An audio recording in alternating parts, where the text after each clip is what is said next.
ya no va a ser el mismo, va a disminuir, por lo tanto también la cantidad de células en la sangre. Entonces se va a poner, ¿qué? Anémico, ¿sí? Y los bebés nacen con niveles de eritrocitos mucho más elevados que los que tiene un bebé recién nacido. Generalmente hay bebés que pueden nacer con hemoglobina de 18, 19 miligramos por decilitro. Entonces, si tú produces eso, pues le vas a condicionar problemas al bebé, no solo metabólicos, sino cardiovasculares, porque entonces la circulación, el volumen sanguíneo ya no va a ser el adecuado y va a empezar a tener problemas. Por eso es que casi convulsionamos los pediatras cuando el ginecólogo anda por acá y queriendo enseñar luego al bebé, o sea, nos da como que angustia. También, pues obviamente, si el bebé tiene problemas, por eso es tan importante hacer los interrogatorios, ¿no? Comentarle a la mamá cuándo inició el trabajo de parto, cómo inició, si tuvo la salida del líquido, si se rompió fuente o rompió membranas, si el líquido que salió fue transparente o fue verdoso. Si fue verdoso, indica que el bebé empezó a sufrir, tuvo datos de sufrimiento fetal. Ese color verdoso que adquiere el líquido amniótico es porque el bebé empieza a sufrir. Al empezar a sufrir y tener alteraciones metabólicas, hacen que el bebé sufra estrés y se defeque dentro del vientre materno. Entonces, al defecarse, pues su evacuación es meconio y contamina el líquido amniótico. Entonces, si el sufrimiento es muy importante, pues obviamente la evacuación es muy grande y eso va a hacer que el líquido amniótico quede mayormente contaminado. Entonces, si tú al momento que nace el bebé y el bebé lo primero que hace es hacer esto, pues obviamente que va a llevar el contenido del líquido amniótico con meconio hacia la cavidad oral y eso puede obstruir su vía aérea. Si obstruye su vía aérea, pues obviamente tienes que iniciar la reanimación muy rápido. A ese bebé ni siquiera te vas con el ABC, como dice el manual de reanimación neonatal. Lo primero que se hace es aspirarlo para liberar la vía aérea y posteriormente ya inicias la reanimación. Entonces son datos que no sé qué tanto se los vayan a decir en pediatría. Yo espero que se encuentren a doctores que tengan mucho interés en que los aprendan, porque a mí, ¿por qué me interesa? Pues porque un bebé, cuando oxigena, cuando empieza a cambiar esta circulación que acabamos de ver y la cambia a la circulación neonatal, pues ese oxígeno va a llegar a su cerebro. La barrera hematoencefálica del bebé está muy amplia, muy permeable. Entonces, si no llega oxígeno adecuadamente y llegan sustancias anómalas, pues va a sufrir hipoxia. Y dependiendo del grado de hipoxia que sufra un bebé durante el nacimiento, va a tener cierto grado de secuelas. Obviamente, si no tiene ningún grado de hipoxia, pues se va a desarrollar como un bebé normal, que solamente va a requerir la estimulación de la gente cercana a él. Pero si es un bebé que sufre una hipoxia importante, que se reanima tardíamente, pues esto le va a representar secuelas importantes que van a redundar en una falta o en una déficit de desarrollo neurológico que incluye el psicomotor y el cognitivo. Por eso es tan importante que aprendan esto y a mí como pediatra, porque a muchos de los médicos nos toca, o les toca a los médicos generales ver bebés, ¿sí? En México tenemos una población muy grande de bebés y es lamentable que a veces los médicos no sepan esto tan importante. Entonces ya decíamos que cuando se da el primer llanto del bebé, pues hay aumento del flujo sanguíneo a nivel del pulmón, hay aumento de la presión que llega a la aurícula izquierda. Obviamente, si aumenta el flujo a nivel pulmonar, pues el retorno de esa sangre hacia la aurícula izquierda va a ser mayor y por lo tanto va a aumentar la presión. Y eso va a causar cierre de la fosa o de la válvula de la fosa oval, gracias a la válvula del septum primum, y va a obliterarse y se va a cerrar, disminuyendo la presión en la aurícula derecha. El septum primum, ya veíamos, se opone al septum secundum, así como que uno está arriba y el otro está abajo, y hacen esto, ¿no? Impide ya que pase la sangre, se cierra la fosa oval, ¿sí? Y posteriormente las arterias umbilicales se van a cerrar también, ¿sí? Las arterias umbilicales que acá vemos se van a cerrar y se van a convertir en los ligamentos umbilicales medios. Pero la parte proximal, que sería por más o menos a este nivel, se va a derivar o va a cambiar hacia las arterias vesicales superiores, en eso se van a convertir. La vena umbilical, ¿sí? Y el conducto venoso, que veíamos acá, el conducto se van a cerrar y se va a formar el ligamento redondo del hígado, ¿sí? Está aquí, es todo esto, el ligamento redondo del hígado y el ligamento venoso. El conducto arterioso, que es el que comunicaba el tronco de la pulmonar con la aorta, pues se va a cerrar gracias a las prostaglandinas, principalmente la bradecinina, y se va a convertir en el ligamento arterial. Eso es lo que sucede, ¿sí? Son los grandes cambios que ocurren a nivel de cuando el bebé nace, en el momento que hace su primera inspiración. De ahí la importancia de conocerlo y saber lo que va a ocurrir después.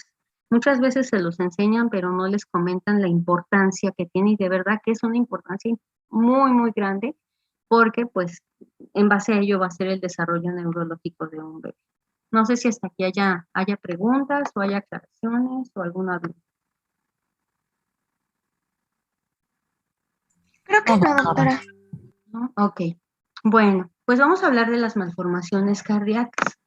Obviamente ya fuimos hablando de algunas de ellas, ¿no? Malformaciones cardíacas que se pueden dar durante el desarrollo de los diferentes segmentos del corazón.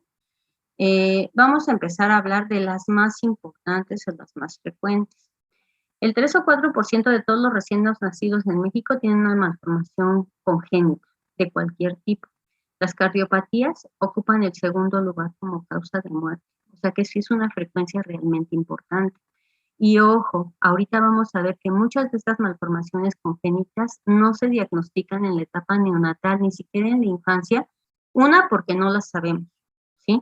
Hay un libro que se llama, bueno, en mis tiempos, cuando yo era estudiante de medicina y estaba en sistema nervioso, no sé si lo usan, creo que ya no usan ese libro. Había un libro que se llamaba, el autor era el doctor López Antúnez, que era de sistema nervioso. Y en una de las primeras hojas traía una frase, y es una frase que de verdad que yo creo que nos debería de acompañar a todos los médicos porque es muy importante. Los ojos no ven lo que la mente no sabe.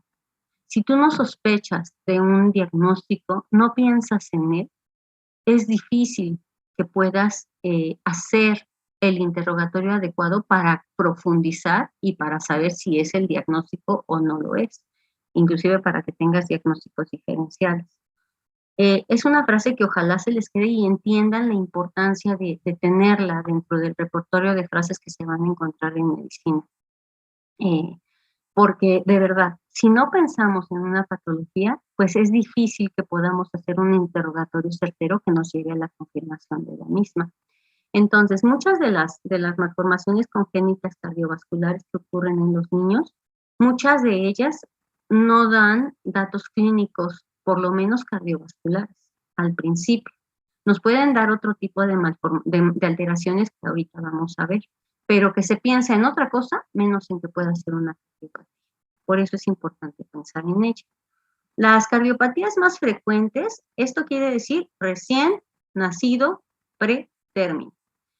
Las cardiopatías más frecuentes en el recién nacido pretérmino son las persistencias de conducto arterioso, ¿sí? Esto se dice que tiene que ver mucho con que las mamás cuando empiezan trabajo de parto en forma prematura, pues el tratamiento es a base de un fármaco que es un AINE, que es la indometacina. Y los AINEs, los antiinflamatorios no esteroideos, generalmente su mecanismo de acción es que inhiben a las prostaglandinas. Entonces, al inhibirlas provocan alteraciones en la persistencia del conducto arterioso, inclusive pueden favorecer un cierre prematuro. Entonces, ahí se ven diferentes tipos de alteraciones que pudieran condicionar la persistencia del conducto arterioso. En el recién nacido de término, esto quiere decir recién nacido de término, las malformaciones más frecuentes cardiovasculares son la comunicación interauricular, CIA, esto quiere decir, o la comunicación interventricular. Son las más frecuentes. ¿Cuáles son las causas que hacen que se presente una malformación congénita? Pues hoy día se dice que pueden ser mecanismos unigénicos o cromosómicos, es decir, alteraciones en el cromosoma mismo, que pueden ser desde alteraciones por número, una alteración por número cromosómica, la más frecuente, ¿cuál es? La del cromosoma 23. No, esa no es tan frecuente. Es la del cromosoma 21. Trisomía 21. Esa, mera, se me hace que lo confundiste, Diana. Quería Sí, decir la del sí, síndrome de Down. exactamente, porque se llama trisomía 21. Trisomía es porque hay 3 cromosomas número 21, por eso se llama así. Entonces es una alteración que tiene que ver con el número de cromosomas. Y el síndrome de Down o trisomía 21 es de las patologías que con mayor frecuencia cursan con alteraciones en el corazón, alteraciones embriológicas, ¿sí? Entonces, esa es una alteración. Y las otras tipos de alteraciones cromosómicas podrían ser a causa de pérdidas en la estructura del cromosoma, es decir, que pierda un segmento del cromosoma o que haya una translocación, ¿sí? Pérdida es de lesión, ¿sale?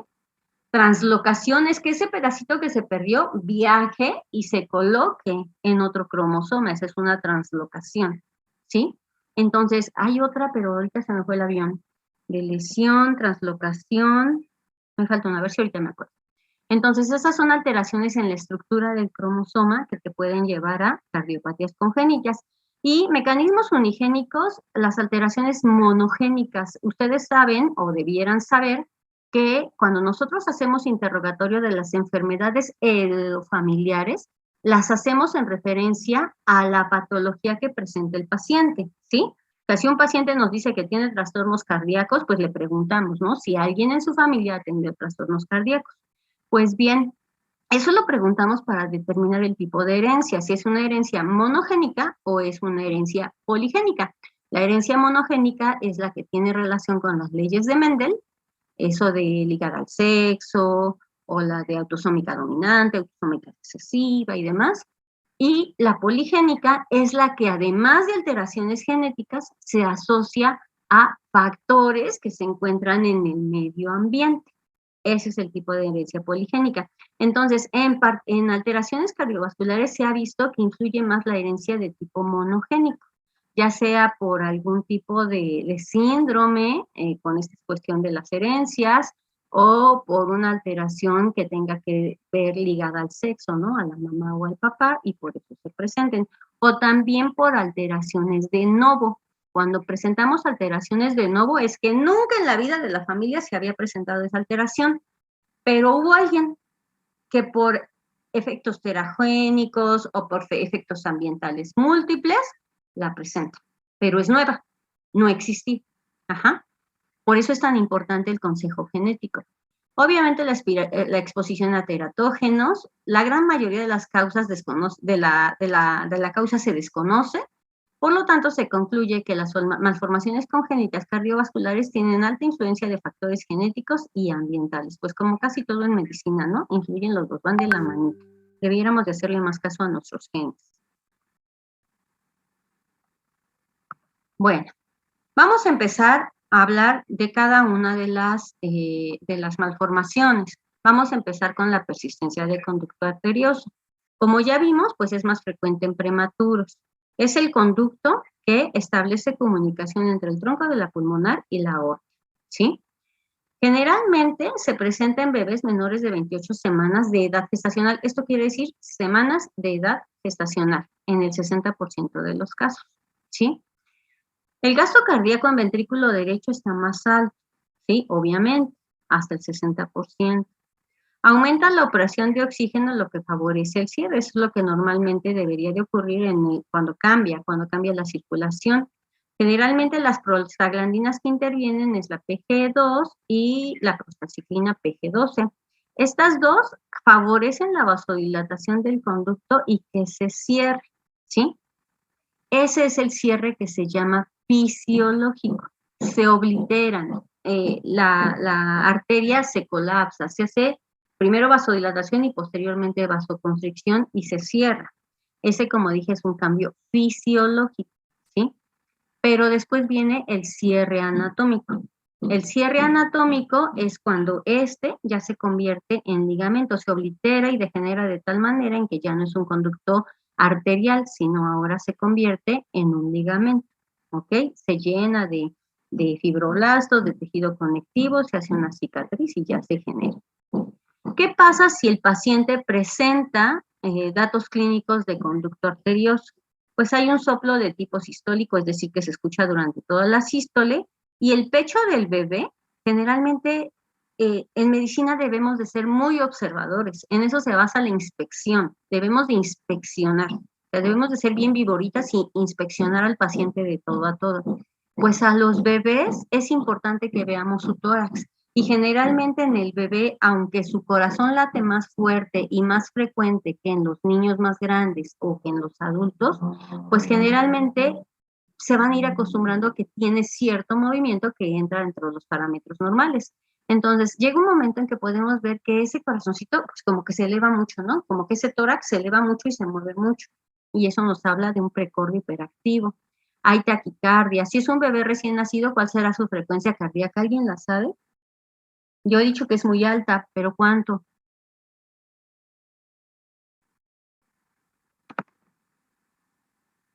De 140 hasta 160 veces por minuto. Fíjense cuánto, cuando la de un adulto joven anda entre los 60 y los 80, y si es deportista, pues puede tener entre 40 y 50 de frecuencia cardíaca. Pues imagínense un bebé, ¿cuándo empezamos a considerar taquicardia? Por arriba de 180 latidos por minuto. Los pulsos, los que tocamos en radial, en cubital, en pedio, aquileo, carotídeo, esos pulsos generalmente se sienten saltones en la región postductal. ¿Qué quiere decir esto? Más hacia el lado izquierdo, ¿sí? Hay polipnea. La respiración de los bebés recién nacidos es de 40 a 60 veces por minuto. Entonces, para decir que hay polipnea o taquipnea, generalmente es por arriba de 80 o 60 respiraciones por minuto. Eso también hay rangos. Pudiéramos presentar apnea, para que digamos que un bebé, imagínense, si respira de 40 a 60 veces por minuto, es decir, una vez por cada segundo, ¿sí? ¿Cuándo establecemos que es apnea? Pues cuando dura más de 20 segundos en recién nacidos de término, es decir, que durante 20 segundos el chamaco no respira, o cuando dura más de 30 segundos en pacientes recién nacidos de término. Y pudiéramos encontrar hepatomegalia. Ojo, aquí en los recién nacidos, generalmente son su abdomen. ¿Se han visto alguna vez un recién nacido? Sí. ¿Su abdomen cómo es? Abultado, ¿no? Exacto, globoso. Eso es a expensas de que el hígado es muy grande, y en los bebés se encuentra el hígado 2 centímetros abajo debajo del reborde costal, y eso es normal. Pues para que consideres hepatomegalia en un bebé recién nacido, pues debiera estar más de 2 centímetros por debajo del reborde costal, entonces va a estar más panzoncito. Y pues esto va a hacer que limite por efecto mecánico su actividad cardíaca, por lo tanto vas a encontrar un precordio más hiperdinámico, más hiperactivo, ¿ok? Generalmente el soplo se oye durante toda la sístole. Durante todas las sístoles, como se oye, ¿vale?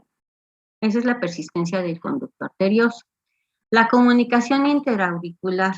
¿Qué pasa en la comunicación interauricular? Pues hay una comunicación entre ambas aurículas, ¿no? Quiere decir que el agujero oval es muy grande y no se alcanzó a cerrar, no se alcanzó a que ocluya el septum primum sobre el septum secundum.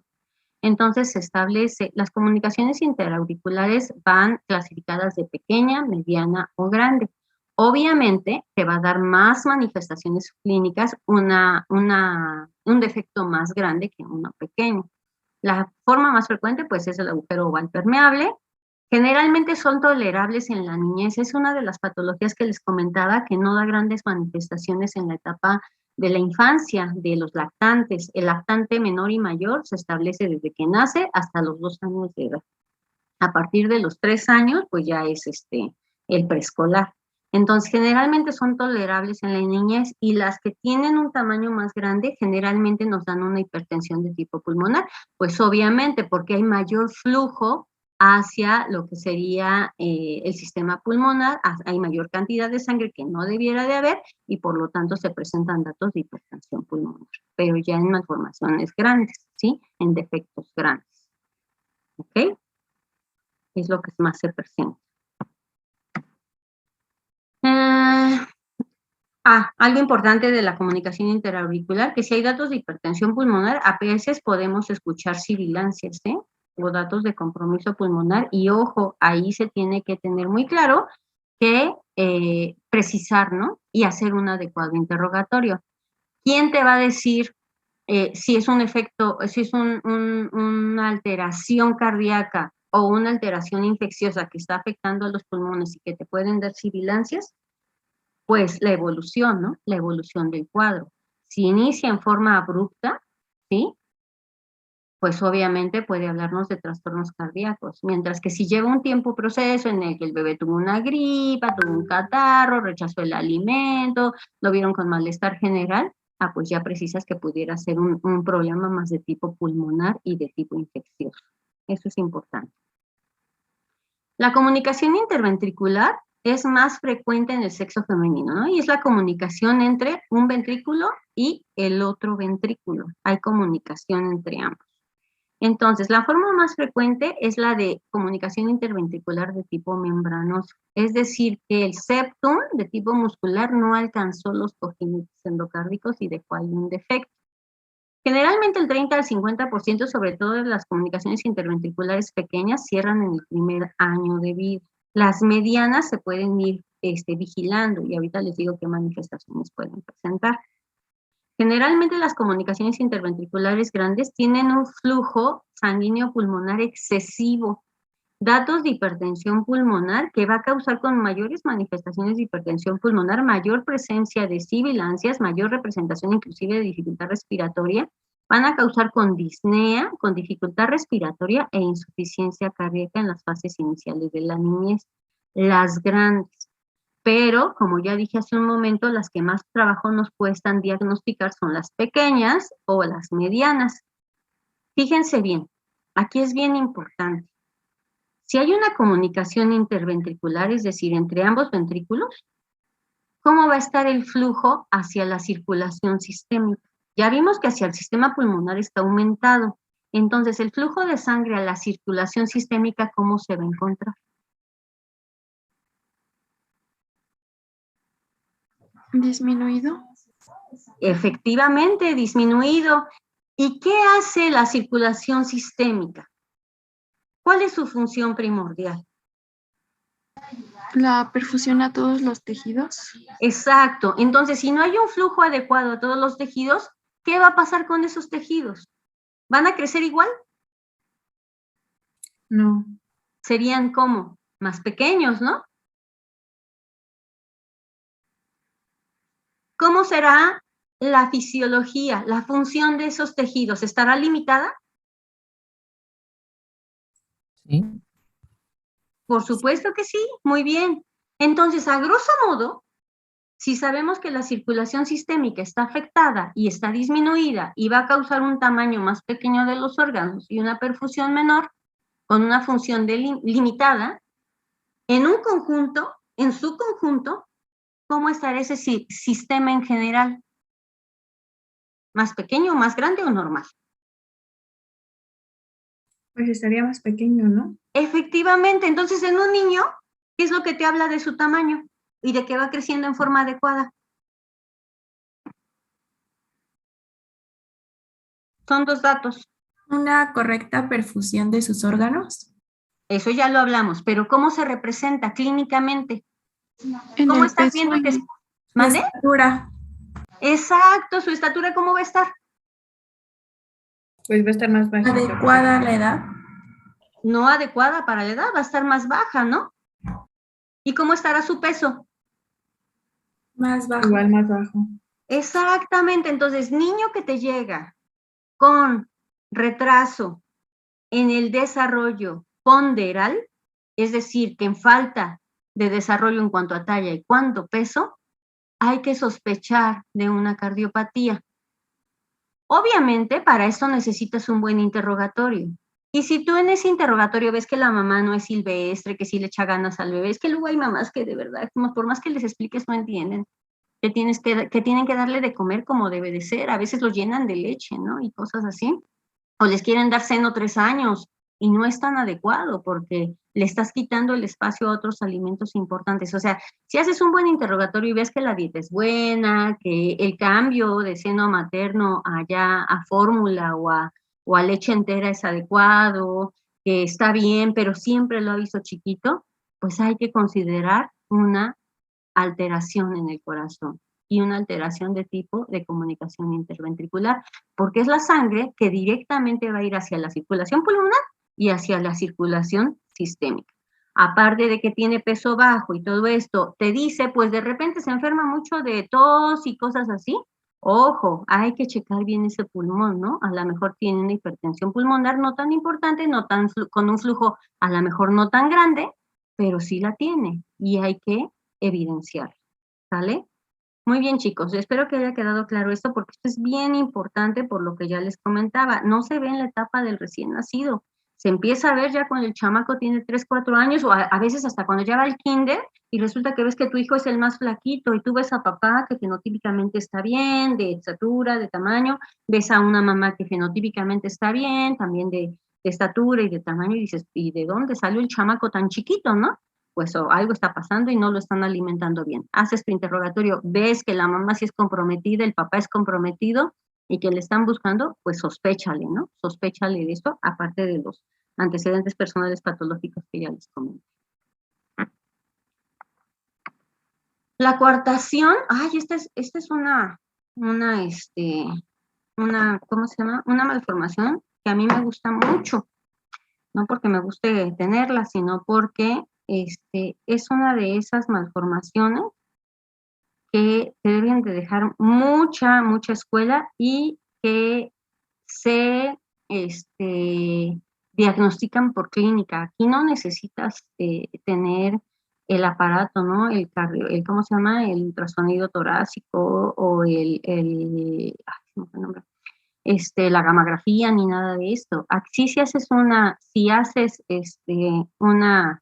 adecuada exploración física, la diagnosticas y ya solamente los estudios de gabinete te ayudan a complementarla y a determinarla, decir, sí, es lo que pensé en la clínica, es esto, a fundamentarla bien, ¿no?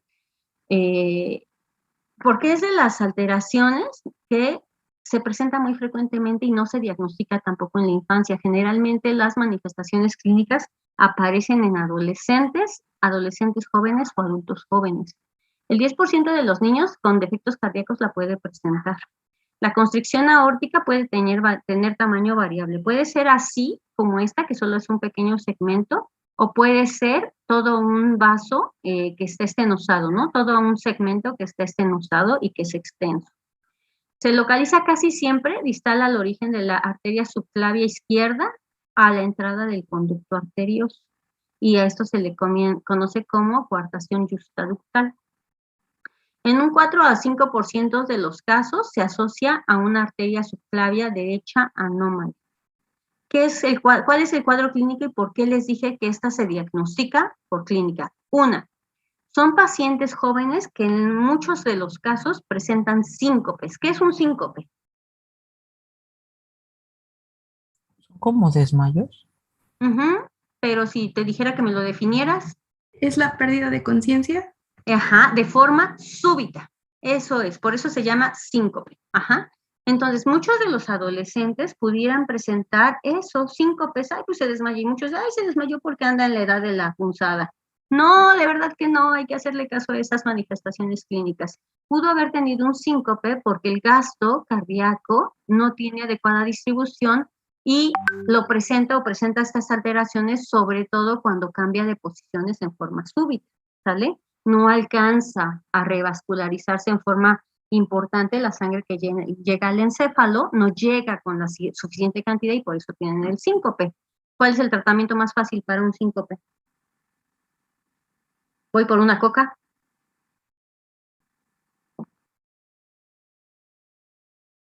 Si les estoy diciendo que el síncope se da porque hay disminución del flujo sanguíneo a nivel cerebral, ¿cuál será el tratamiento más fácil o más sencillo? Yo había leído que también a veces podríamos apretar, por ejemplo, alguna extremidad, por ejemplo, el puño izquierdo, y eso también daba un poco de mayor perfusión. Todavía más fácil que ese.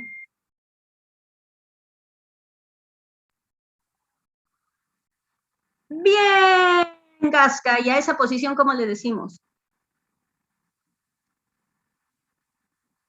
Tren.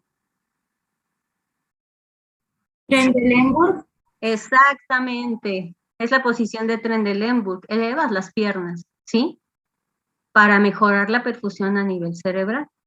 Entonces, toda esa gente que va corriendo, ¿cómo me ha tocado ver gente? Y sobre todo en otras escuelas me tocó ver, acá afortunadamente no, que van corriendo por la coca, ¿no? ¿No? Pues la coca, ¿cómo eleva la perfusión? Pues ni siquiera mejorando con electrolitos, ¿no? Pues si le quiero ayudar, pues le doy unos electrolitos, no sé, un Gatorade o un suero, si quiero mejorar la perfusión para mantener los electrolitos, pero la coca no, al contrario, me puede producir una diuresis osmótica con la gran cantidad de azúcar que tiene. Entonces, muchos pacientes así se empieza a manifestar la coartación de la aorta, ¿no? Y ya cuando los empiezas a explorar, les tomas la presión arterial en miembros superiores y chanclas, ¿sí? Notas que la presión en miembros superiores está normal, pero pues dices, no, pero yo me acuerdo que dijeron que hay que tomarla en las 4 extremidades. Y notas que en los miembros inferiores está más baja comparada con los miembros superiores, ¿sí? Entonces empiezas a decir, ¿qué onda? ¿Qué onda? ¿Qué pasa aquí? ¿Por qué pasa eso? Pues porque está esto, ¿no? Está impidiendo el flujo adecuado de sangre hacia los demás órganos. Le empiezas a checar los pulsos y notas que los pulsos derechos generalmente son normales o pueden estar bajos, mientras los izquierdos pueden estar elevados. Puedes sentir todas las características que le estudias al pulso. ¿Qué características se le estudian al pulso? Amplitud, dureza, frecuencia. ¿Qué otro? A ver, me acuerdo de eso. Entonces puedes encontrarlos, pues los derechos normales o bajos y los izquierdos están como que más arriba, ¿no? Más elevados. Entonces, esto es importante y así es como se hace el diagnóstico de la coartación aórtica.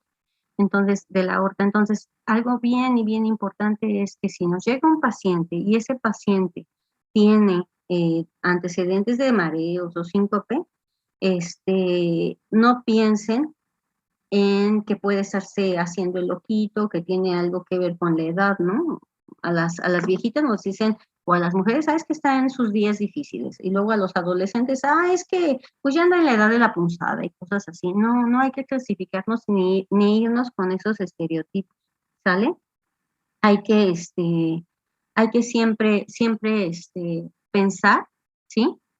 En que puede tener algo secundario y muchas veces tiene que ver con el sistema cardiovascular. Entonces, sí es importante que lo estudiemos y que pensemos en ella, y es sumamente frecuente, ¿eh? La coartación de la aorta es sumamente frecuente. Yo, cuando me tocó estar en la Universidad Justo Sierra y me tocó estar encargada de la sección médica, en un semestre diagnostiqué a 3 alumnos con coartación de la aorta. Una ya se sabía y no nos había dicho, pero los otros 2 ni sabían, ni enterados estaban. Entonces, sí es más frecuente de lo que pensamos. El tronco arterioso persistente o tronco arterial único, pues, ¿qué pasa? Cuando no hubo ese crecimiento troncoconal de las crestas y no hubo esa separación, ¿no? Del canal aórtico y pulmonar, no se formó y por lo tanto no hay tabique, ¿sí? No hay tabique, ¿cómo se llama? Entre los 2 grandes vasos y se mantiene como un tronco único, de tal manera que lo que observamos, ¿sí? Es que hay una aorta, pues así como aorta cabalgada, ¿no? Que se le dice, como que se monta, esta aorta, fíjense que es lo que está aquí, como que pareciera la montura del tabique intermembranoso, ¿sí? Por eso se le llama cabalgamiento, ajá. Como que aquí es cabalgamiento de la aorta, o aorta cabalgada. Entonces, como que se monta en lo que es el segmento interventricular. ¿Y qué creen? ¿Eso dará problemas? ¿Cuándo creen que se presenten estos problemas? ¿Hasta que crece el bebé o en el nacimiento?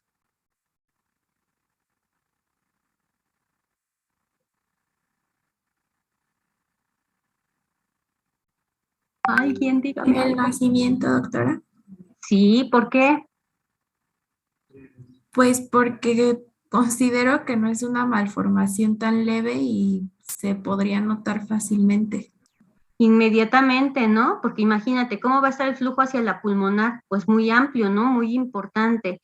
Y el flujo hacia la circulación sistémica va a estar limitado. Entonces, en este bebé recién nacido sí se va a presentar el problema al momento. O sea, los datos clínicos sí van a ser en el momento del nacimiento, por lo que dices, Diana. Es una malformación muy grande, muy importante. Y aquí sí vamos a tener a un paciente cianótico y con problemas pulmonares muy, muy importantes. ¿Se morirán por esto?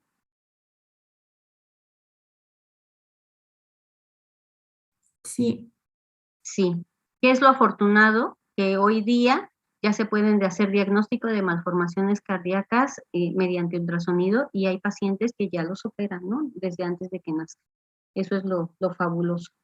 Entonces, no conozco, lo único que he visto, las únicas que he visto intervenciones que se han hecho aquí en México a nivel de malformaciones cardíacas son las del tabique interventricular, pero sé que en Estados Unidos y en Europa sí se han hecho arreglos a este tipo de alteraciones, ¿no?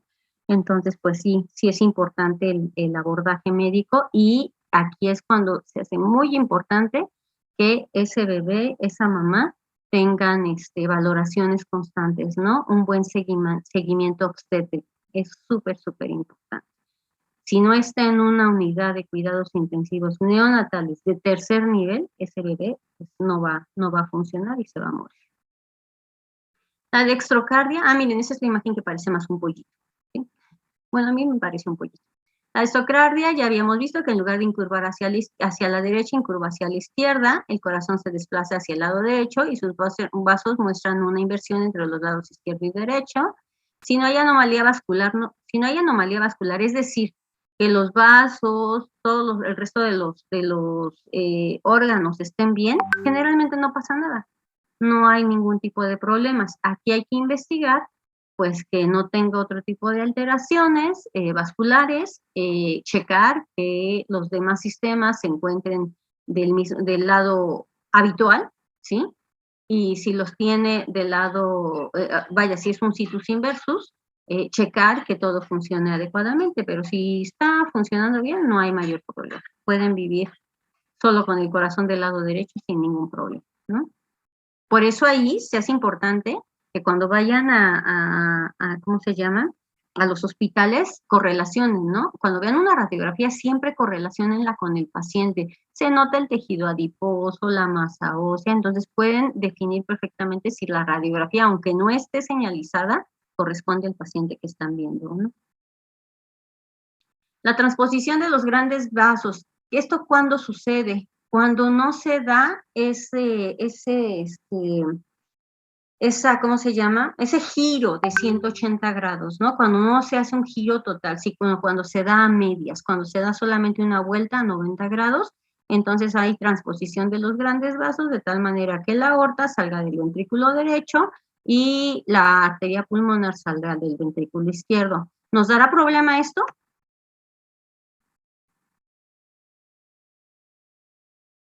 Sí, alguien que ya no sea Diana, ni Mauricio. Ni Gasca, hoy Gasca participó, bravo Gasca.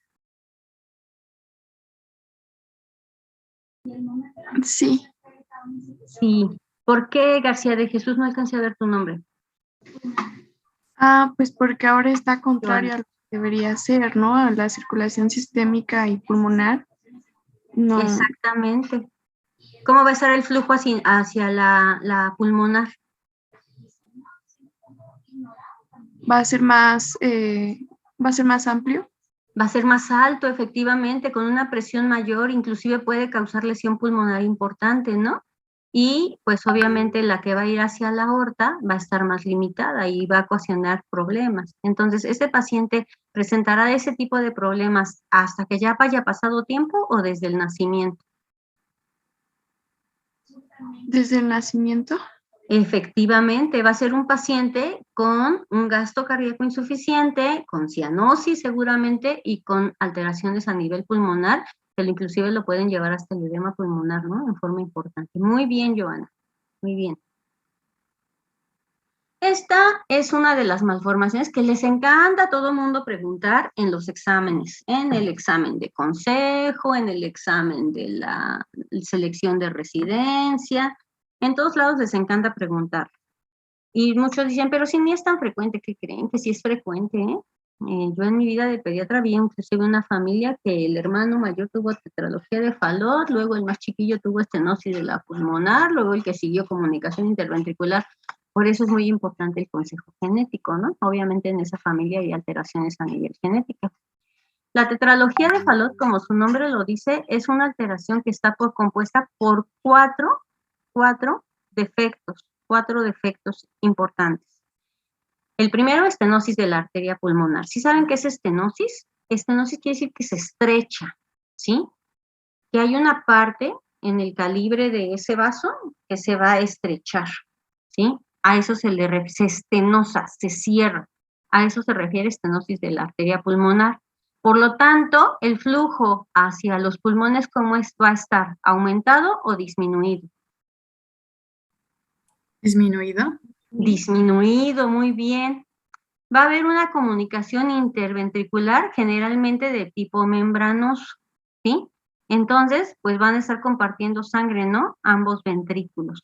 Por lo tanto, aunque quiera darle mayor flujo y tiene mayor cantidad de sangre, pues la estenosis no se lo permite para que llegue esa sangre en forma adecuada a nivel pulmonar.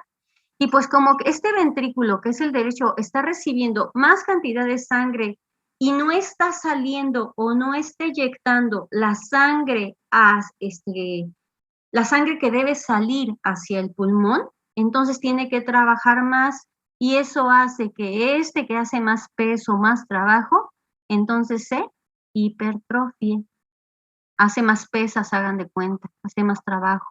Por lo tanto, vamos a encontrar hipertrofia de ventrículo derecho y esa es la causa.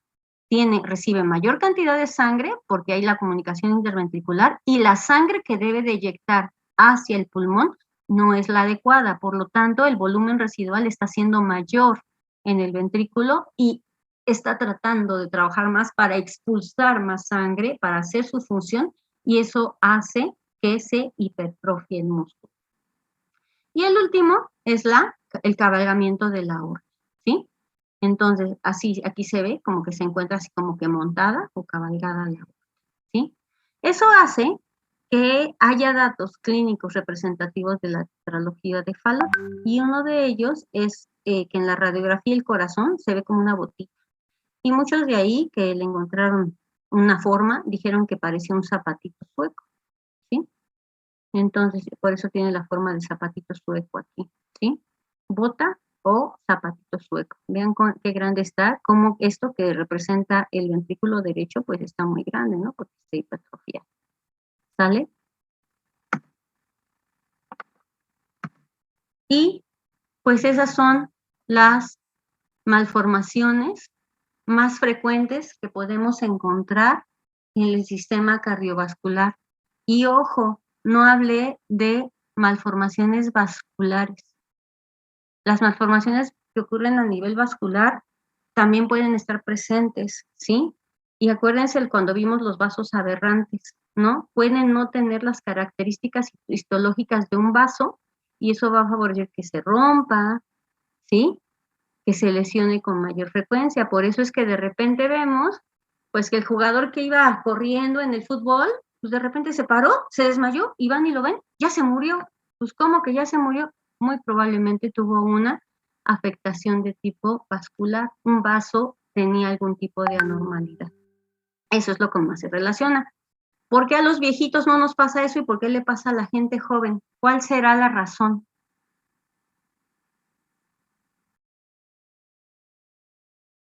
¿Algún beneficio deberíamos de tener los viejitos? ¿Cuál es? ¿Que tienen más anastomosis? No, otro.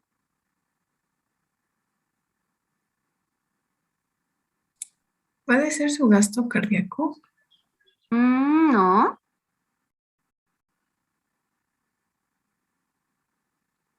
Sí estamos de acuerdo que todos tenemos un equilibrio, ¿no? ¿Qué pasa cuando un órgano empieza a perfundirse menos, pero no está obliterado el vaso? Es decir, no está estenosado ni cerrado el vaso. Pero por alguna razón el flujo no llega en forma adecuada. Pues a través del tiempo va formando nuevos vasos. ¿Sí? Entonces crea un sistema alternativo, por así decirlo, que ayuda a perfundir esos órganos. Pero con la gente joven, ¿qué pasa? Pues no han tenido el tiempo de desarrollar eso lo hacen más los viejitos, ¿no? Crean redes colaterales que permiten garantizar la perfusión de los órganos, cosa que no sucede con la gente joven porque son jóvenes, ¿sí? O sea, no se reperfunden los órganos. Por eso les decía, es el beneficio que tenemos los viejitos, ¿no? Ya tenemos más vasos colaterales. A lo mejor en relación a eso se refería hace un momento, ¿sí fuiste tú, Gasca, o quién fue quien dijo? O que más, no dijo colaterales, dijo, ya me acordé que dijo. Dijo ay, se me fue la palabra. Fue Sebastián, ¿no? ¿Mandé? Sebastián dijo que anastomosis, creo. Ajá. Probablemente, ¿no? Sí generó más anastomosis con el flujo alterno, seguramente. A lo mejor sí iba en relación a eso, pues nada más le faltó profundizar un poquito más.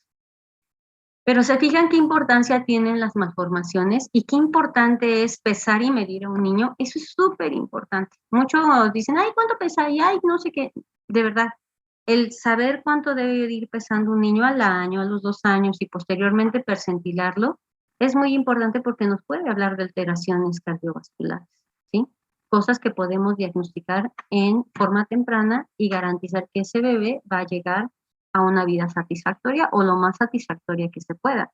Cuando tú detectas eso y lo mandas a un estudio hemodinámico, pues ya describen si tiene un flujo aumentado, un flujo disminuido o un flujo normal, un flujo pulmonar, y ya determinan qué le van a hacer. Si solo lo vigilan y esperan a que se cierre la malformación solita o si necesita tratamiento específico, inclusive tratamiento quirúrgico, ¿no? Pero pues eso es lo bonito de ir pensando e imaginarnos pues que, vaya, no imaginarnos, sino recordar que la función más importante del sistema cardiovascular es garantizar la perfusión. Y un órgano, si no está perfundido, es como una plantita a la que no le echas agua, te va a dar manifestaciones clínicas, ¿no? No nada más es de que, ay, qué bonita va a crecer bonita, no, pues hay que alimentarla, como todo en la vida, hay que alimentarla, ¿no? ¿Quedó claro, chicos? Muy bien. Pues como ven, estamos bien de tiempo. Revisé a grosso modo las calificaciones de los exámenes. Me dio mucho gusto ver muchos 10, ¿sí? Me dio gusto ver 10, me dio gusto ver 8.5, 9.5. Por ahí quien sacó calificación menor, pues no echarse a la tristeza y decir, oh no, ya reprobé. No, es solo un examen de 5 que vamos a hacer.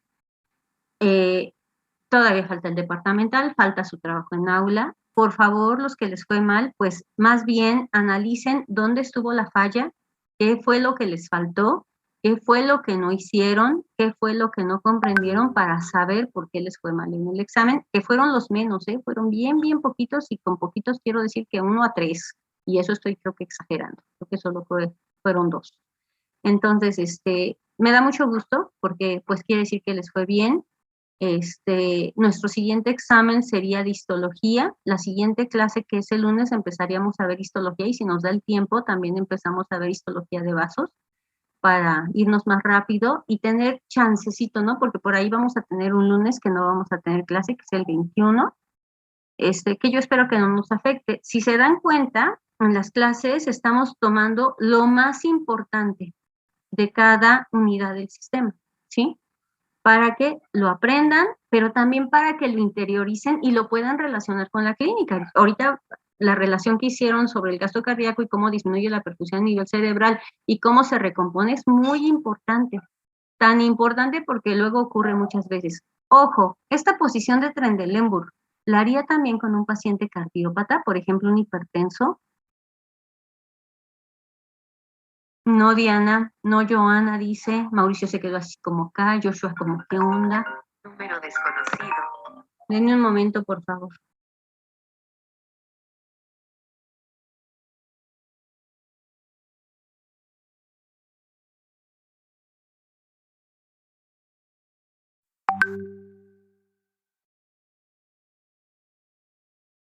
Chicos, me trajeron algo y estoy sola en casa. En lo que lo piensan, bajo rapidísimo por ello, ¿sale? No se vayan.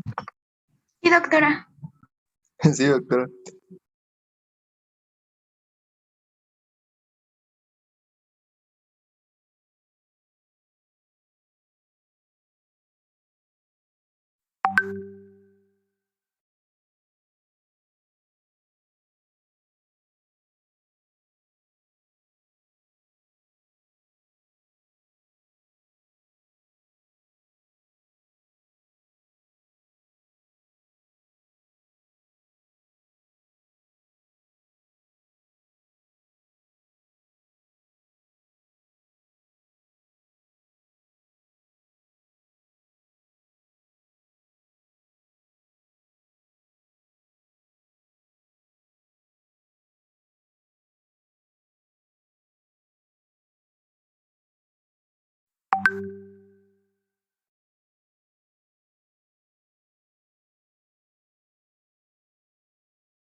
Ay, gracias, yo estoy aquí.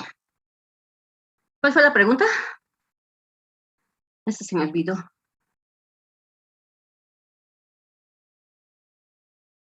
Que si podían hacer la posición de Trendelenburg en pacientes cardiópatas. Ah, sí, gracias, Fernanda. Gracias, doctora Fer. ¿La hacemos? Piénsenlo. Le levanto los pies.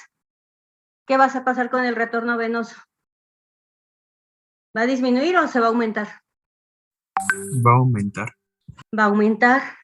Y si es un corazón insuficiente, de que tenga problemas y seguramente un paciente hipertenso va a tener cardiomegalia y va a ser de tipo excéntrica en la gran mayoría de los casos o concéntrica. ¿Ese corazón va a funcionar bien? Y si yo le echo más agua o más volumen, pues puedo ocasionar problemas a nivel, sobre todo respiratorio. En los cardiópatas no, ¿eh? No podemos hacer Trendelenburg. Hay que preguntarles. Pero si lo veo obeso, como de 40, 50 años, ¿será cardiópata? Y no puede hablar, no me puede contestar. ¿Será cardiópata? Sí. Exactamente, Alejandro. Seguramente. Simplemente por fenotipo. Y si todavía le veo unas manchas negras aquí en el cuello, como que no se baña y en los codos. Ustedes ya pasaron endocrino. ¿Eso qué me sugiere? Que además de eso tiene. Un trastorno Exacto. metabólico. Exacto. Entonces, segurísimo que es cardiópata. Entonces, no lo pongo en Trendelenburg, lo pongo recostadito nada más. Si tiene disnea, pues lo levanto un poquito en semifowler y ya, ¿no? A 30, 40 grados, dependiendo su tolerancia.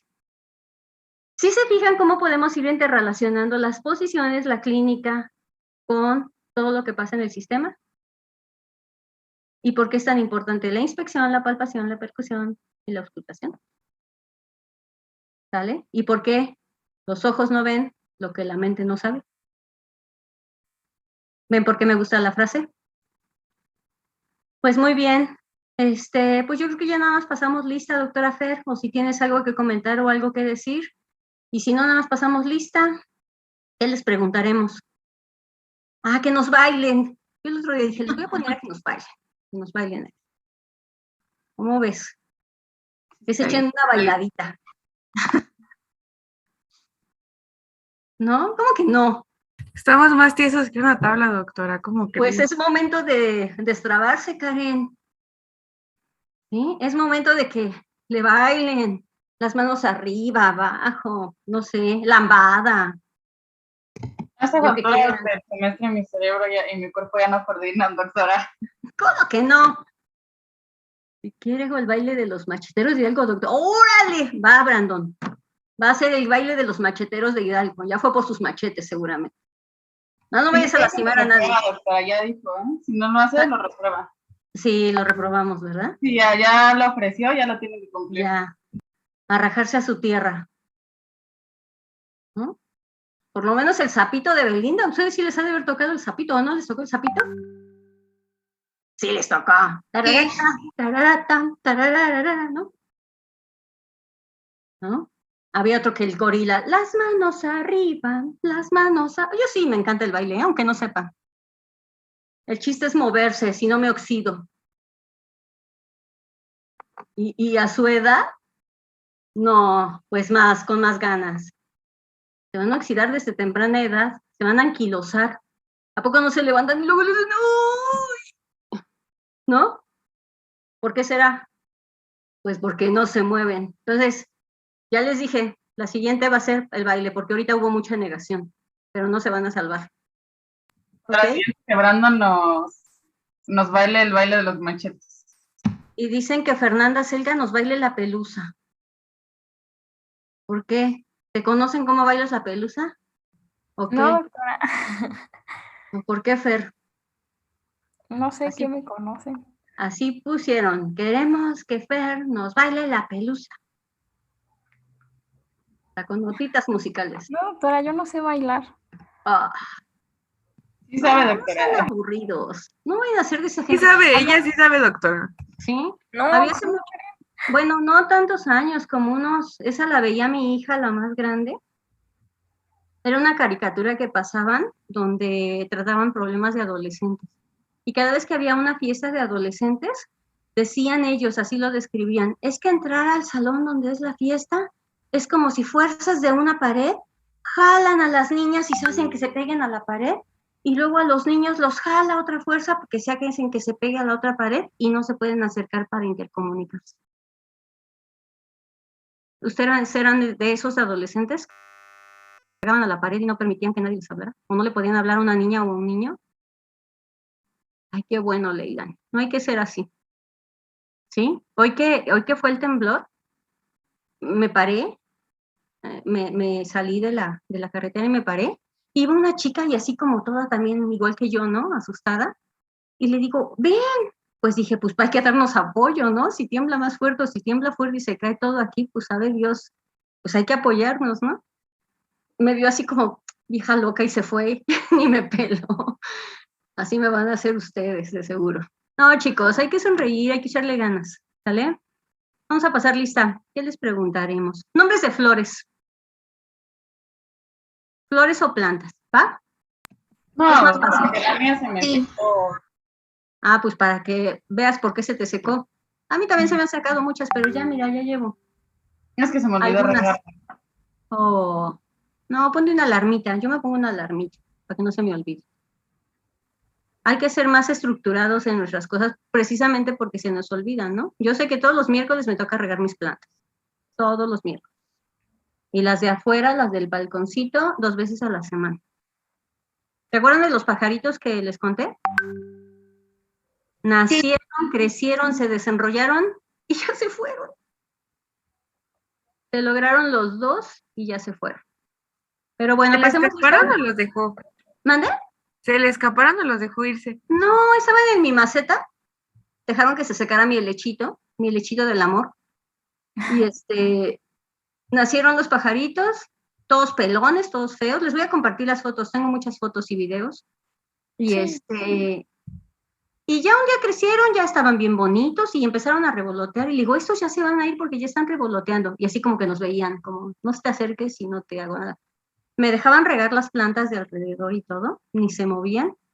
Pues después de que los vi revolotear, al día siguiente, ¡pum!, se fueron. Ah, Pero Yo pues fue un Pero, proceso pero bonito.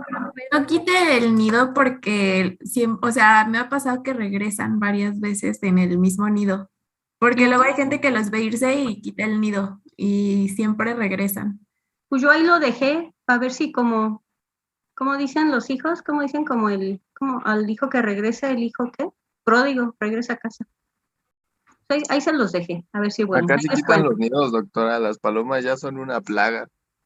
Ay, pero pues, ¿qué les hacemos? ¿Los matamos? Pues ni modo que los matemos, Ay, no. ¿no?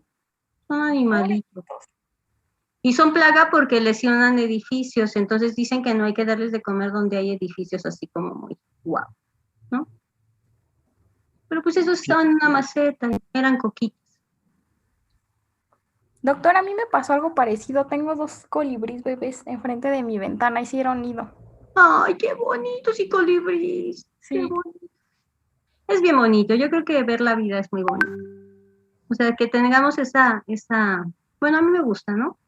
Que tengamos esa fortuna de verlo, pues es bonito. Y hoy tembló y estamos bien, pues hay que celebrar que estamos bien, ¿no? Entonces Sí. ya, no los entretengo porque tienen que ir a comer y a darse su baño de sol de 5 minutos porque mira, ese Joshua está bien pálido. Brandon porque pone su foto. Pero yo sí me doy baños de sol, doctora. Me siento aquí afuera de mi cuarto y me da el sol. Ah, pero sí, hay que darte unos 5 minutitos para que te dé solecito. También José Fernando, te ves medio pálido, no sé porque tu cuarto está muy oscuro, pero sí te ves medio pálidón. Ingrid, también te ves medio palidita. Échense una soleadita. Darían Alexa también, o no sé si es la luz. ¿Eh? Bueno, pasemos lista para que ya se vayan a comer. Bueno, ya nos quedamos que nombre de flores o plantas. Ujú. Alcega Carmona Irán Fernanda. Presente. Orquídea. Caballero Herrera Alison. Presente, suculentas.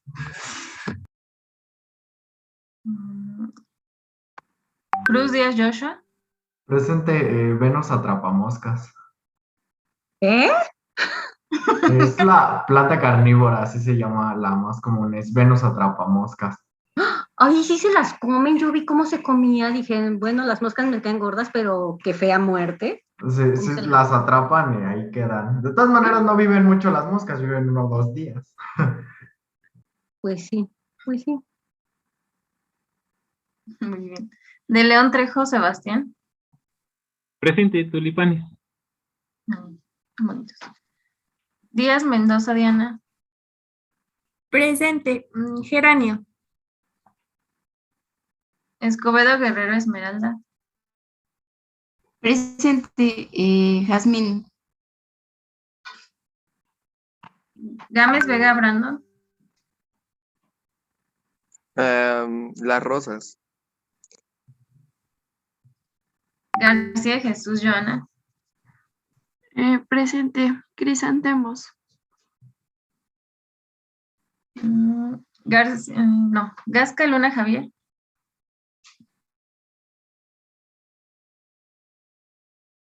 Creo que me salté. García de la Cruz Ana. Presente, bugambilia. Gutiérrez Anaya Brenda. Presente. Hortensia. Hernández Amezcua Giovanni. Presente, girasol. Márquez Ortiz Karina. Presente. Ay, no sé. Puede ser la hierbabuena. ¿Qué?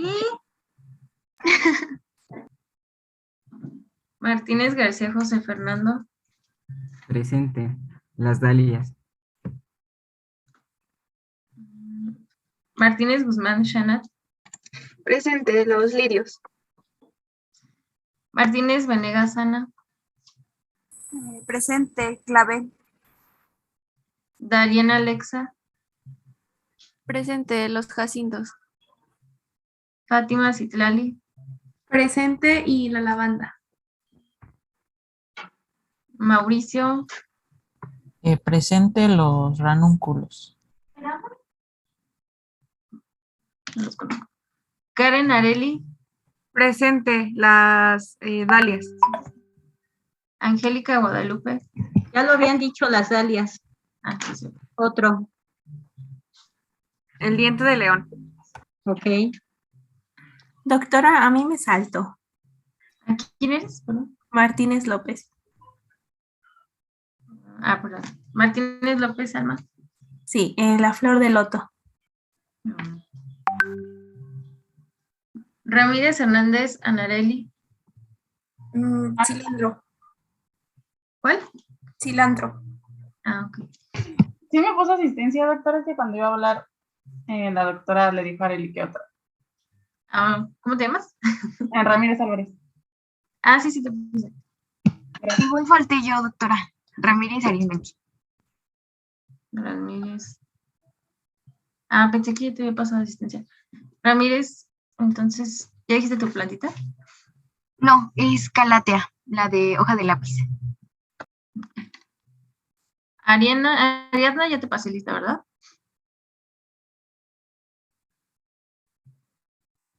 Ah, no, ya no viene. Chelsea, Geraldine. Presente, las peonias. Ingrid, Jacqueline. Presente. ¿Ya dijeron tulipanes? Ya. Entonces las petunias. Ok. Leilani Amacali. Presente y los pensamientos. Ok. Fátima Jacibe. Presente, las azalea. Edwin Octavio. Presente y las violetas. ¿Alguien me faltó de pasar lista?